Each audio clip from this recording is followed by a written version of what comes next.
You're listening to Inside Content, the TV industry podcast. This show is brought to you by 3Vision, a global TV industry consultancy specialising in content acquisition, strategy, research and business development. Each episode, we give you VIP access to the views and experiences of senior TV executives and discuss the latest TV industry trends and insights. Hello and welcome to Inside Content. I'm Toby Russell, CEO of 3Vision. Today I'm joined by Jennifer Ebel, EVP of EMEA Sales and Acquisitions of 5th Season. In this episode we explore 5th Season's best-in-category approach to content acquisitions, their bespoke content distribution strategy, including how they're responding to the evolution of windowing trends and the rise of AVOD and FAST. Hi Jennifer, thanks for joining me on Inside Content. I'm really looking forward to our conversation today. Hi Toby, and thank you so much for having me today. So to kick off, perhaps you could give us an overview of 5th Season, take us through your role in the business, and also talk a little bit about how the relatively recent change in ownership has impacted the strategy of the business. Sure, of course. Well, 5th Season is a production, financing, and distribution business.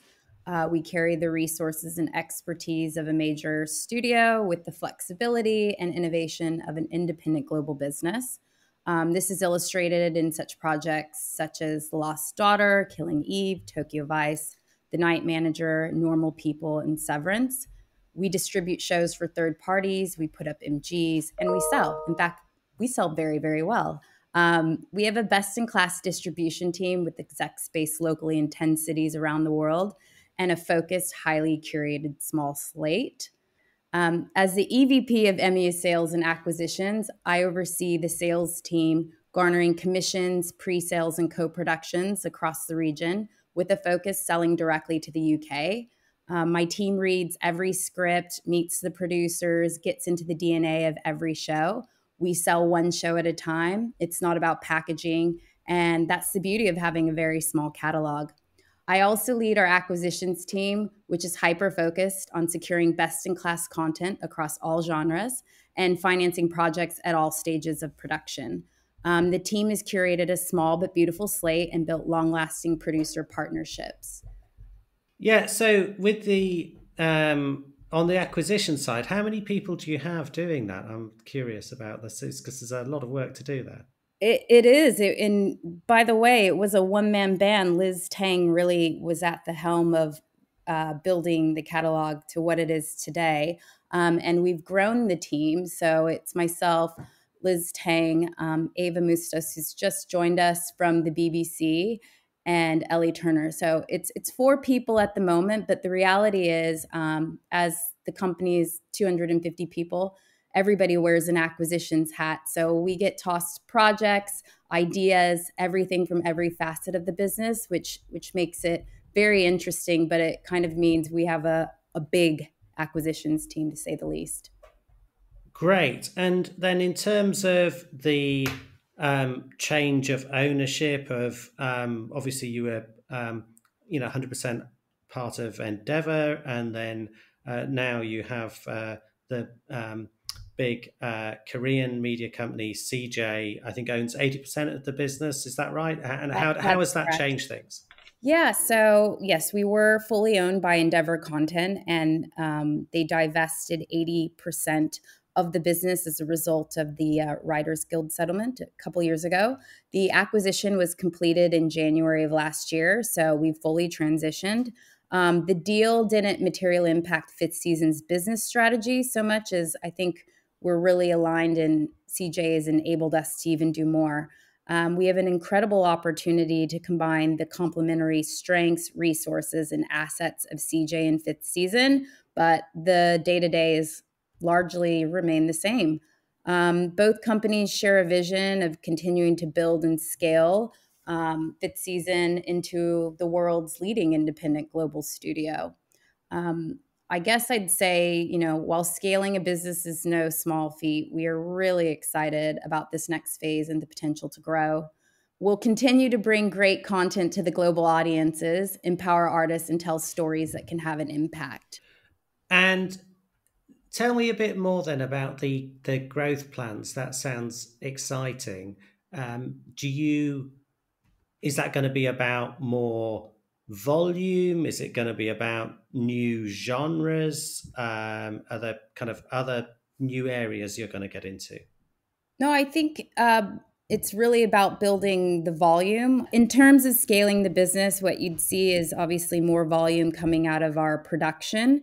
And we've already worked across a multitude of genres, so we're not limiting ourselves there. We cover film, we cover scripted, we covered non-scripted.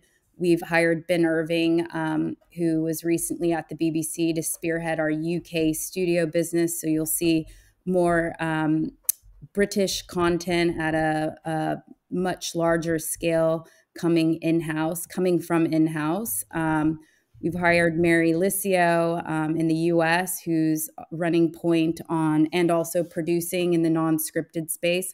And of course, we'll continue to do the deficit financing, and we'll continue working with third-party producers to do gap financing and really bring more projects to the market. But at the heart of it, it's nothing compared to the larger Fremantles and Banagers of the world. We'll still have a very curated, bespoke approach to what we're doing, but we'll just be at a larger scale than before. Okay, fantastic. So in terms of the acquisition part of the business and your role, could you share a little bit about what kind of content, what kind of shows and movies you're looking for? What are your sort of overriding principles in kind of deciding which projects to get involved in? I mean, we wouldn't get involved in something where we didn't think we could add value first and foremost. And then also everything we do, we really much put the creatives at the center of that. So, people generally come to us with passion projects and we make that happen, which makes for really interesting stories. So we'll always continue to tell those stories and support them. But in terms of acquisitions, I mean, there's a variety of things we're specifically looking at, and whether that's like IP based with naturally built-in audience or classics told with a fresh point of view. I referenced something like Dickinson on Apple. Everybody knows who the author is, but have you seen it told from that perspective? We're still in the high-end premium series that most people think are too expensive to make. We'll find a way to do it.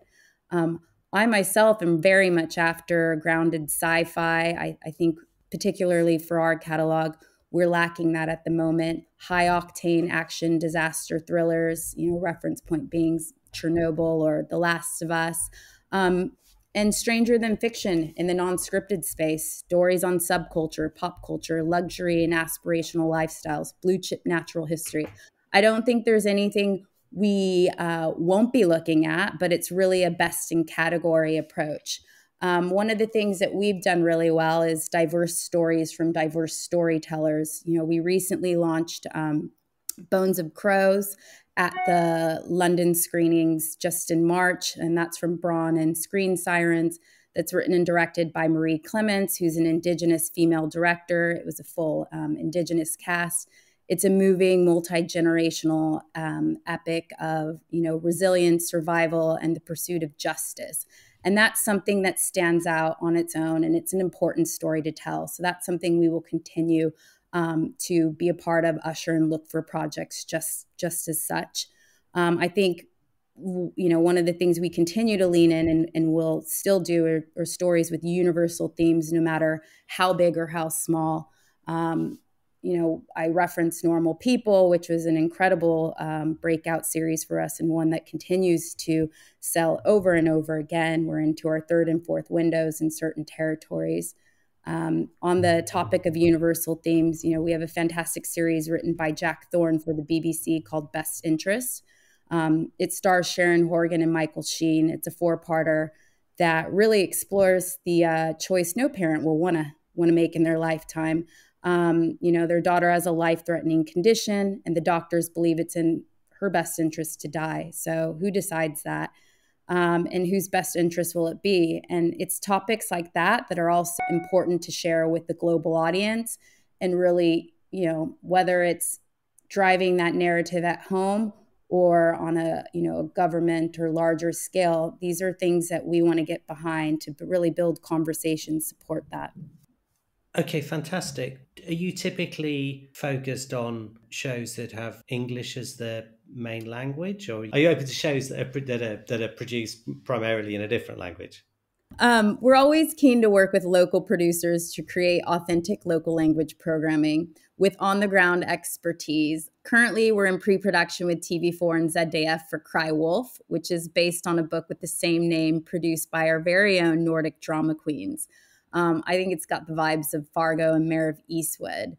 And this is the kind of series where you haven't seen anything like this come out of the Nordics, where you have the little bit of the Black comedy, definitely a series of brutal events, and something irrespective of the language, everyone will want to watch.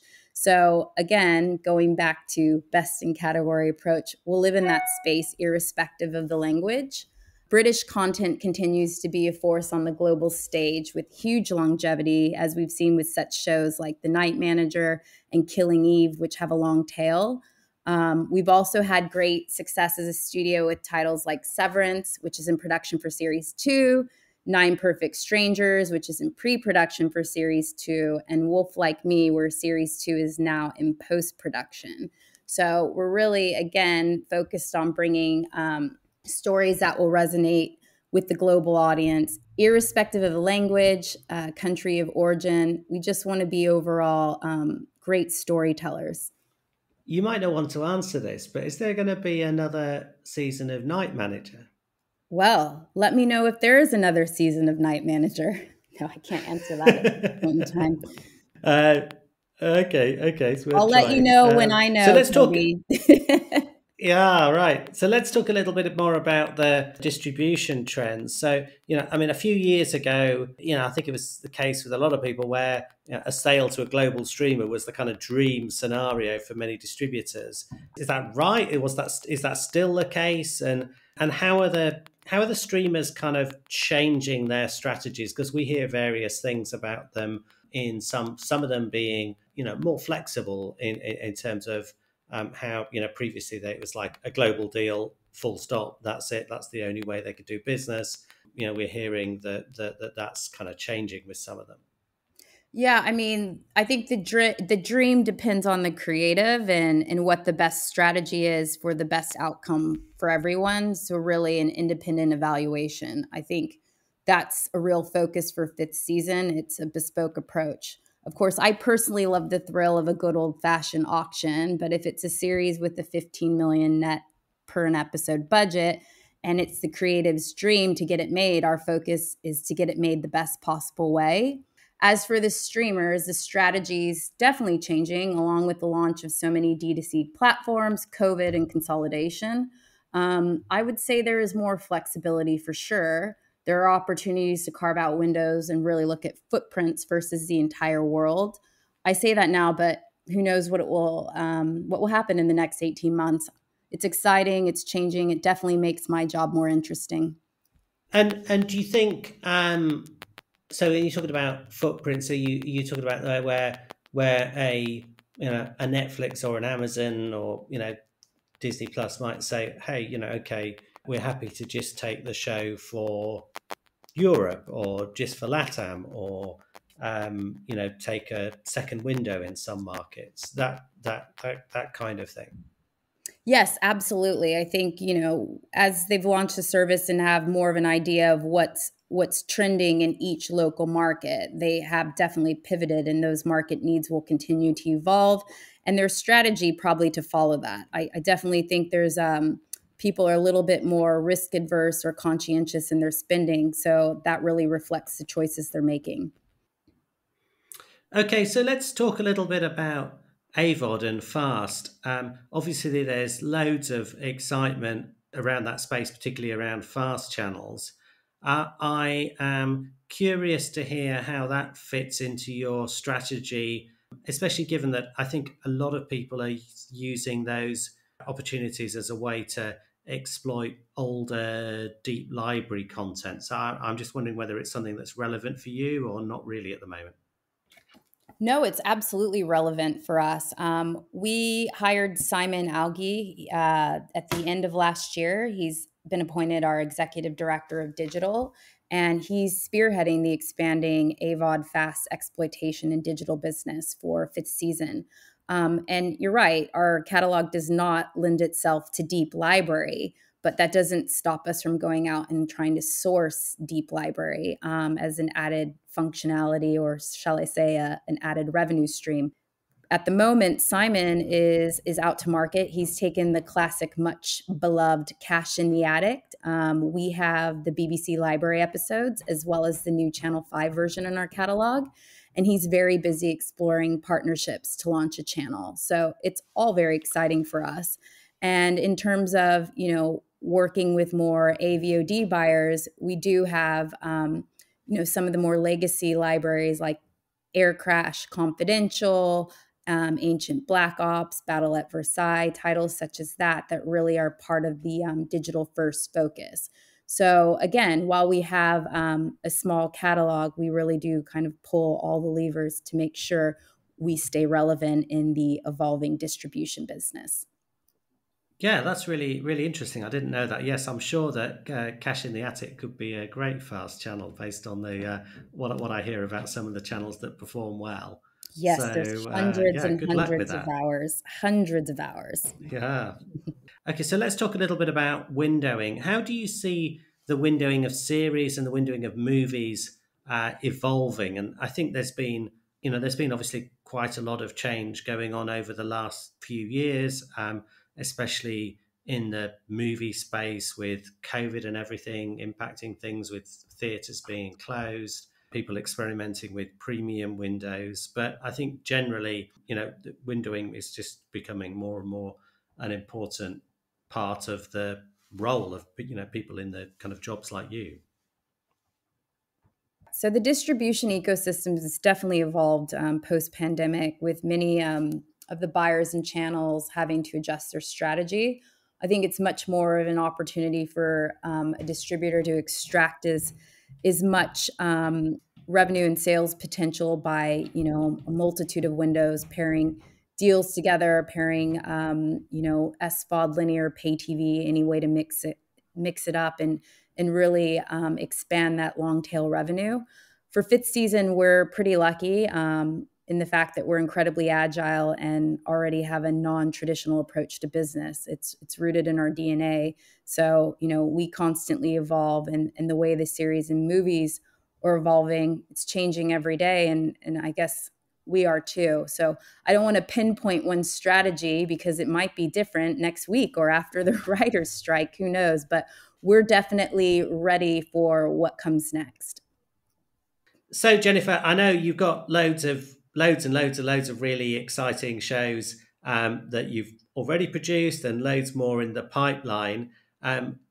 Could you share 2 or 3 of the ones that you are most excited about coming up? I know that's a really difficult question because you probably have way more than that, but give it a try.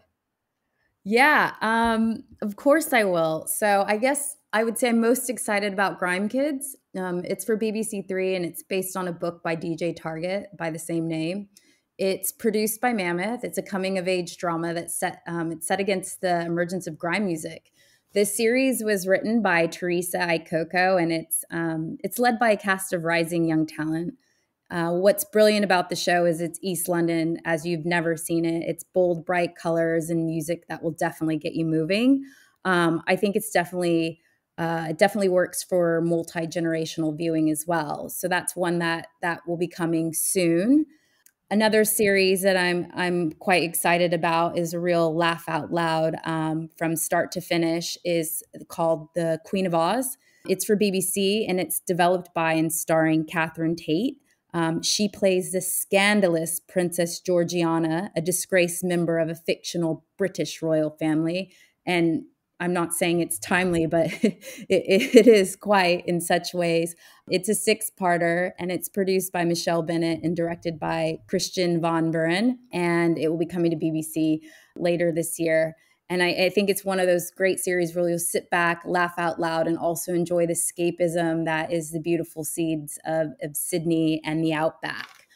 And what I'm finally most excited about is Tokyo Vice Season 2. So that will be coming to HBO Max very soon. But for those of the audience that missed Series 1, it's on the BBC now. But it's an incredible journey for fifth season, as it was one of the first productions. We sourced the book, a real birth of a journey. It took years to kind of bring it to screen. Michael Mann spent I want to see a year in edit after directing the first episode. It stars Ken Watanabe and Ansel Elgort, and it's just a very impressive team. You get sucked straight into 1990s Tokyo, and Jake Adelstein, the name of the character played by Ansel Elgort, being a Western reporter, the first to work for a Japanese newspaper, and what he does is quite impressive in, attempting his take on revealing what actually happens in the underbelly of Tokyo with the Yakuza.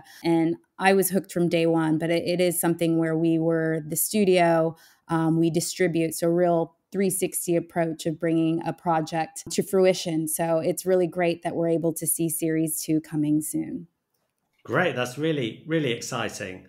So, Jennifer, thank you very much for your time on the podcast today. That's been loads of really interesting insights that you've shared. Thanks again. And I now hope that we can get you back on the show in the future to get an update on everything that's going on in fifth season. I would love that. I would love to name check and see how far we've come along in scaling the business next time, Toby. Great. Thank you. Thanks for listening to this episode of Inside Content, the TV industry podcast brought to you by 3Vision. With decades of TV industry experience and real-world success, we know the ins and outs of the market like nobody else. To learn more about our TV consultancy services, head to 3vision.tv.